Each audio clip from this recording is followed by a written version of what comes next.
Has Joe Biden ever sold vehicles in front of the White House and hired a tech billionaire who donated $300 to $400 million for his campaign? Did Joe Biden ever do any of that stuff?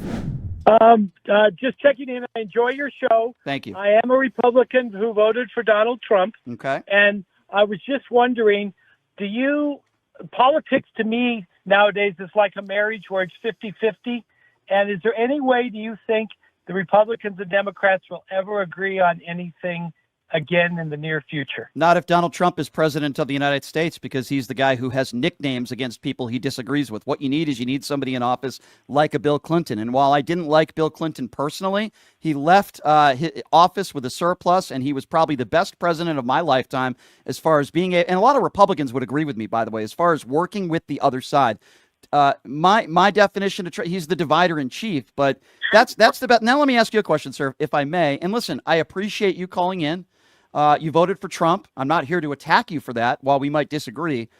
What is it that, in your opinion, why did you vote for Donald Trump, if you don't mind me asking, William? If you want to know the truth, yep. My mom voted her last time a week before she died for Donald Trump. Okay. So I kind of vote partially because my mom voted for him. And the other thing is, being a CPA, I think the country financially needs help. I don't know if you agree with that or not. Well, let me respond to that, but let me say the most important thing. I'm sorry for the loss of your mother. I'm sorry to hear that, William. She had a great life. Good. I'm glad to hear that, but I'm sorry for your loss. Regardless of who your mom voted for or not, you're talking about now the economy. So Donald Trump put us $8.2 trillion in debt in his first administration. We look at the first 7 weeks of this administration, biggest tax breaks for the top 1%. Egg prices are up. Inflation is up. Groceries are up. Gas prices are up throughout the country. People are losing their jobs. Their 401ks are going down the toilet. So I guess my question to you is, what made you, your mother aside for a moment, with respect, what made you think that Donald Trump was going to help middle-class Americans and help the economy when you saw what he did in his first administration? I guess that's my question. Okay. The middle class, from doing income taxes for 40 years, I have a good variety of people I've dealt with, friends and otherwise. Yep. And the middle class right now, in my opinion only, everybody in this country, and I grew up in Westlake Village, California, does not have it easy anymore financially. And who do you blame? And who do you blame? And what do you assert that to? Like, who do you blame for that? You blame Joe Biden for that? I would never blame him for anything, even though I'm a Republican. Okay. Because I don't think that he was in charge.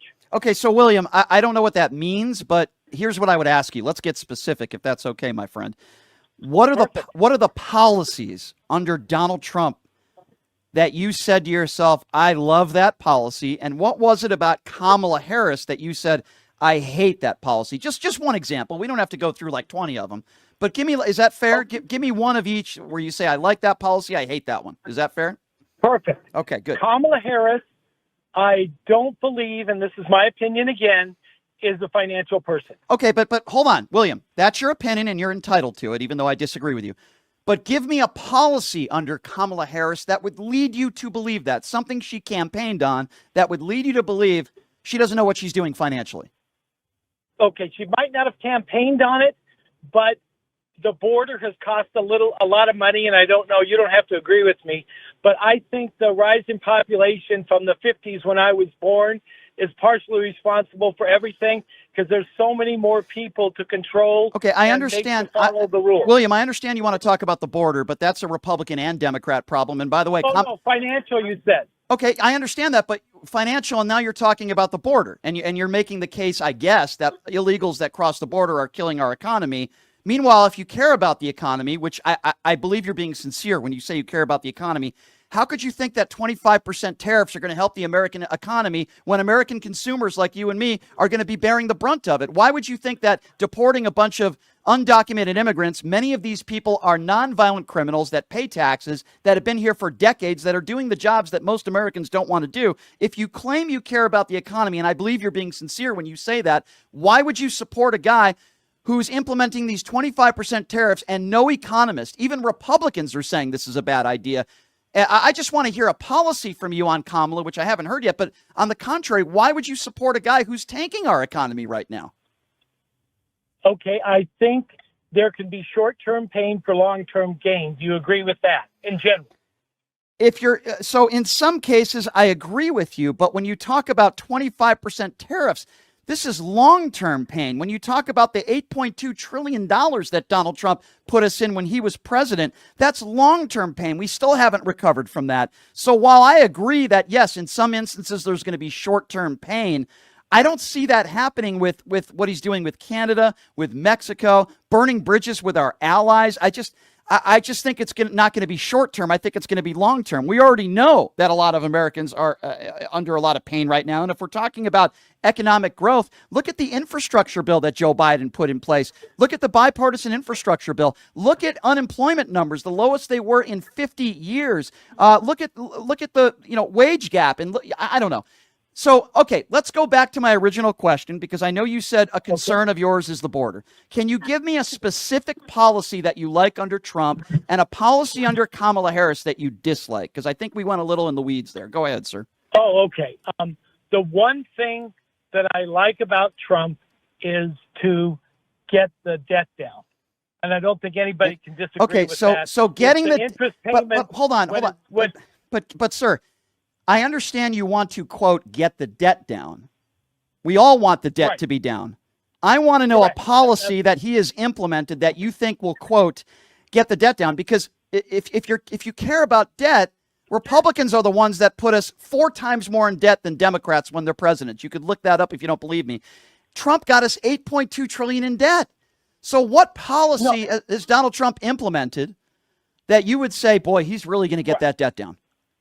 Right. Now, I can't argue with you on the tariffs because I don't know how they work and what the long-term effect is. Understood. I'll be honest. Okay, understood. So give me a policy that you think would lead you to believe that the man who got us $8.2 trillion in debt and got us more in debt than virtually any other living president, but you said to yourself, this is the guy that's going to get us out of debt. What was it that made you feel that way? What policy? That he's willing to do the toughest thing in the world, which is to fire people and reduce spending. And you think it's hard. Do you So, agree it's hard to fire somebody? Not if you're Donald Trump, because he brags about it and gloats about it. But so you think with all the debt that we are in right now, right? The $6 trillion plus in debt we're in, you think saving $10, $15, $20 million and firing a bunch of veterans and those who work for the government, who, by the way, I've interviewed some of these people who haven't done anything wrong. That's your answer to getting us out of debt? $7 trillion in debt, and you think firing some government workers is your 80,000 employees? You think that's the answer? I think the answer could only be done in the long run. So that's it. $7 trillion in debt. And the reason why you voted for him from an economic perspective is you like Doge and you like the firings of innocent people that haven't done anything wrong. Some of them government workers, most of them government workers and people that serve this country. And you think that's the key that's going to get us $7 trillion. That's not even 0.5%. If they fired every government worker, it wouldn't even be 0.5% of the debt that we're in now. That's why I'm confused. Help me understand. Right. Now, my dad worked on the electron microscope for the VA for 30 years, so I know how bad the VA has been run personally. Okay, I understand that, and so, God bless your father. Veteran, but yeah, no veteran. I will agree with you. No veteran should ever be fired after serving this country from a government job unless there's a reason. And guess what? Ever. Donald Trump, I agree with you. Guess what? Donald Trump isn't doing that. I've spoken to veterans and I've spoken to people across the country who've called into this show who have lost their jobs, who have never been written up, who have never done anything wrong, and they have lost their jobs. So Trump is doing what you don't want him to do. Okay, so let's put that off to the side. If Donald Trump fired 80,000 people today, it wouldn't even be a sliver of the debt that we're in. Give me a policy under Kamala Harris that you said, I cannot vote for this woman because I hate this policy. I'm not sure what she did as vice president, and I won't lie to you. So you can't name any policies that Kamala was running on, and the one policy with respect you like under Donald Trump, even though you just admitted that you disagree with some of the firings, is firing a bunch of government workers to get us out of debt. And when I ask you with respect, William, because I do appreciate you calling in, What policies under Kamala Harris you didn't like? What was it about Kamala Harris you didn't like? You can't name me anything? Well, here's what I'll tell you. To reduce fraud and waste, I personally knew from my grandfather that when they did government contracts in the lumber, he did trusses, the government was so stupid. This is in the 20s and 30s. They never took the okay, but William, I hear you. William, I hear you. Let's put that. They don't know how to run a business. William, let's put. The government is incompetent. And Donald Trump is the guy that knows how to run a business when so many of his casinos filed for bankruptcy and his Trump Meat and Trump University and Trump Water and all the businesses that filed for bankruptcy. But you just mentioned a very key word, fraud. Last I checked in the United States of America, fraud is illegal. Can you name me one person that the Trump administration has called out and DOJ has called out for fraud that they have referred to prosecutors? Can you name me one person where they've showed evidence of fraud? Because fraud is a crime in the United States of America. Who's committing the fraud? Who have they announced? Right. I don't think there's been time to uncover the fraud. Normally, when that happens, it's hidden pretty well. Wait a second. Donald Trump has said they've discovered, quote, hundreds of billions of dollars in fraud. So if you're making the case that they haven't had enough time, then why has Donald Trump said time and time again in the last 2 months, we've recovered hundreds of billions of dollars in fraud? That's his statement, sir. They haven't shown any evidence of that. Right. No, you're right. And he is a showman, but he is a showman. He does this for show. A show. Okay, so you're saying it's okay for him to lie because he's a showman. I don't know if he lies because I can't tell you. You don't know if he lies. Okay, who won the 2020 election? If you don't know if he lies, who won the 2020 election? 2020 Biden. Okay, Donald Trump to this day hasn't conceded. Donald Trump to this day hasn't conceded, and he still says the Democrats cheated and he won. Is that just being a showman, or is he lying? Truthfully, it's just a bunch of bullshit from a politician, and I apologize for the word. That's okay, but in other words, he's lying. Okay, so let me go back to what we said earlier, William, and I appreciate the conversation. I really do. No, and I enjoy your show. Thank you. William, I appreciate you. Republican. William, here's my issue. I will let you ask a question. Let me just finish what I was about to say, and then I will allow you to ask, William. No problem. Here's my issue with this. You seem like a really nice guy, William. I like you. I really do. We could have a good civil conversation, and I appreciate you. My issue with this conversation, William, or problem, I guess you could say, is that the one policy you like is a bunch of workers for the government being fired when we know a lot of these workers didn't do anything wrong, and then you agree that that's wrong, that's what he's doing. And then the one, and I ask you with respect, can you name me one policy under Kamala Harris? It could have been a $25,000 down payment on a home. It could have been lowering the percentage of taxes for middle Americans that make under $400,000 a year. It could have been maternity leave. It could have been the right for a woman to choose. There's so many, the right to health care, whatever the case is. She had a list of policies. And you can't name me one thing about her policy-wise that you didn't like. It's hard for me to understand that, William. Help me understand. Right. The only reason I will say I can't name any of them because she didn't win and get a chance to do what she wanted. She didn't, but she campaigned on policy. She campaigned on a lot of the things she did want to do. So you're saying you didn't. So you're saying you didn't vote for her because she's never been president before? Did you vote for Trump in 2016? Yes. Okay. What did Trump do policy-wise before he was president? Did he implement anything? I'll be honest with you. Donald Trump uses the law to the very edge for his benefit. Okay, I agree with you, William, but you just said you didn't vote for Kamala because she didn't implement any policy. You voted for Donald Trump in 2016. What policies did Donald Trump implement before running for president in 2016? Nothing but run companies and live his life. He ran companies. Okay. He ran companies, and he ran some of those companies into the ground. I would also say that Kamala Harris was a duly elected attorney general, a senator, and a vice president. Isn't that important? Yeah. Okay. So we can put that off to the side. She really didn't have enough time to run properly. You agree with that? I agree that she didn't have enough time. I agree with you there 100%, William. But I'm just shocked that you can't name one thing about her that you didn't like and why you didn't vote for her. And then when I ask you why you voted for Trump, the one top issue that you talk about is you seem to be in favor of the firings. And then when I say, well, wait a second, a lot of these people have been fired with no cause. We have proof of that. A lot of these people were actually getting awards for what they're doing. You agree with me on that? That was wrong. So I'm just okay. Go ahead and ask your question, William. With respect, I gave you the opportunity. I promised I would allow you to do that. So go ahead. If I have to participate in this, could you have a positivity segment every day? A positivity segment every day. With something for the future that we could do to make things better. Well, the day that Donald Trump is put behind bars, I'll do a 2-hour positivity segment for you. Is that fair? Okay, and nobody will ever admit that Biden and Trump are angels that I know. Okay, so let me ask you a question. Going to that theory, was Joe Biden ever found liable for sexual abuse? Has Joe Biden ever been convicted or charged with a felony? Does Joe Biden have 3 kids or 5 kids with 3 different women? Did Joe Biden ever talk about grabbing women by the genitals? Has Joe Biden ever attacked a POW, said I don't respect him because he was captured? Has he ever called Mexicans rapists?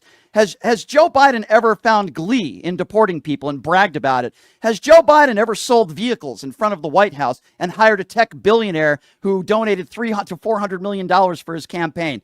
Did Joe Biden ever do any of that stuff?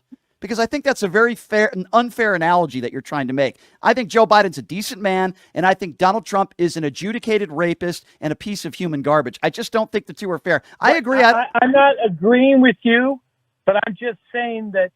What are you not agreeing with? And nobody's perfect. And Biden, I don't know for a fact, and you'll yell at me. I'm not yelling at you.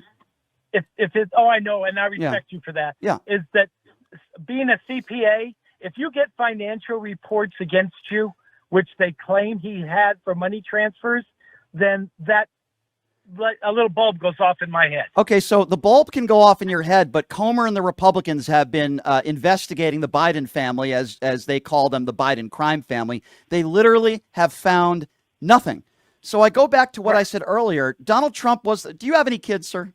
If you don't mind me asking. No, I don't. Okay, fair enough. So Donald Trump was the guy who went into teenage girl locker rooms. He admitted it on the Howard Stern show. He admitted to seeing some of these women naked. Can you name me anything that Joe Biden has done in his life that even comes close to what Donald Trump self-admitted to going into women's locker rooms to see them naked without their permission? Can you name, you're the one who made the analogy between the two. Can you name me one thing that Joe Biden has ever done in his life that even comes close to that? Proven. Right. My analogy was they're both politicians, and I don't know if you trust politicians anymore, but I'm old and cynical. I'm not trusting a politician is different than comparing Joe Biden to Donald Trump, a guy who went into teenage locker rooms. So I'm going to assume that you can't come up with any comparison. Okay. I don't know anything other than the pictures they show of him sniffing girls' hair. Okay, hold on a second. I don't believe it. Okay, hold on a second. You don't know anything about Donald Trump when it comes to him self-admitted bragging on the Howard Stern show, going into women's locker rooms. You don't want to talk about that. You don't want to talk about hold on. I wasn't listening when they said it. Okay, understood. Well, he said it himself. It wasn't they, it was him. He's also a liable sexual abuser. He has 25 women that have come forward that have accused him of rape or sexual assault. He cheated on his wife, Melania, with Stormy Daniels, unprotected sex, 2 weeks after Barron was born. But yet the one thing that you want to bring up is, quote, Joe Biden sniffing hair. By the way, Joe Biden's never been convicted or charged with a crime ever. But you seem to know a lot about Joe Biden allegedly sniffing hair, but yet you don't know anything about Donald Trump self-admitted going into women's locker rooms and the liable sexual abuse? The actual stories, the only one I heard was when he was on the filming lot talking about women. Well, that's one of the 20 issues. You don't know the fact that Donald Trump is a liable sexual abuser? You don't know anything about that case? Firsthand, no, I'm sorry. Okay, I'm shocked. So you know about Joe Biden sniffing kids, as you claim, but no, women. Okay, yeah. I don't know what you're talking about, but you seem to want to talk. It's on TV. It's on TV. Okay, so, where do you get your William? Where do you get your news from? William, with all respect. I get my news from listening to your show in the car and sometimes to the Clay and Buck show. Okay, Clay, yeah, and Buck are, in my opinion, despicable people. But I've never talked about Joe Biden sniffing hair. I have talked about Donald Trump found liable for sexual abuse. If you can give me any court case of Joe Biden that was found liable for any inappropriate behavior, as you claim, sniffing women, then please let me know. Donald Trump is a liable sexual abuser. It was proven in a court of law. He bragged about going into women's locker rooms. He's got 25 plus women, including his ex-wife, in court documents that said that he raped her. So with all due respect, sir, I think all those scenarios are far more serious, and I'm shocked that you're not more troubled by that than a claim that Joe Biden sniffed a woman's hair. If I had knowledge, like I have no knowledge of tariffs, whether they're good or bad. Okay, fair enough. I want to thank you for your time. Thank Brian. you. I want to thank you for your time. You gave me way too much. I know you have bills to pay, and I'll keep Thank you, William. to your show. William, I'm going to ask you, William, I appreciate that. I'm going to ask you one thing if you can do something for me. Can we do that? Yes, please. Thank you. So, William, with respect, I want you to look up some of the things that I just named, the things that Donald Trump has done in his life. And if you can do that for me and call me back, I would appreciate it. Can we do that? Perfect. Thank you, which William. One in particular? I would rather you do all of them, but let's start with Donald Trump's interview on the Howard Stern show where he bragged about going into teenage locker rooms. Can we start there?